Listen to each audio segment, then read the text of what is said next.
ಕರ್ನಾಟಕ ಕಂಡ ಪ್ರಥಮ ಕ್ಷತ್ರಿಯ ನಾಯಕ ಶ್ರೀ ಹರಿಸಾ ಖೋಡೆ.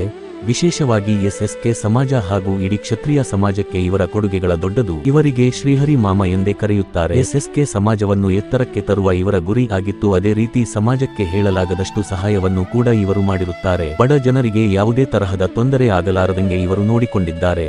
ಇವರ 86ನೇ ಹುಟ್ಟುಹಬ್ಬವನ್ನು ಹುಬ್ಬಳ್ಳಿಯ ಶ್ರೀ ಸಿದ್ಧಾರುಮಠ ಹಾಗೂ ಲಕ್ಷ್ಮಣಸ ಖೋಡೆ ವಸತಿ ಗೃಹದಲ್ಲಿ ಐಜಿ ಸುರೇಶ ಇವರ ಸಾರಥ್ಯದಲ್ಲಿ ನಡೆಯಿತು. ಈ ಕಾರ್ಯಕ್ರಮದಲ್ಲಿ ಟಿ.ಎಂ. ಮೆಹರ್ವಾಡೆ, ಶ್ರೀಮತಿ ಮೀರಾ ಮೆಹರ್ವಾಡೆ, ವಿಠಲಸ ಲದವ, ಮೋಹನ್ ಸೊಳೆಂಕಿ, ಅಶೋಕ್ ಹಬೀಬಾ, ರಂಗಾಬದ್ದಿ, ವೆಂಕಟೇಶ್ ಕಾಟವೆ, ಜಗದೀಶ್ ಸಿದಲಿಂಗ, ಆನಂದ್ ಬದ್ದಿ, ಸಂತೋಷ್ ಕಾಟವೆ ಹಾಗೂ ಸಮಾಜದ ಅನೇಕರು ಉಪಸ್ಥಿತರಿದ್ದರು.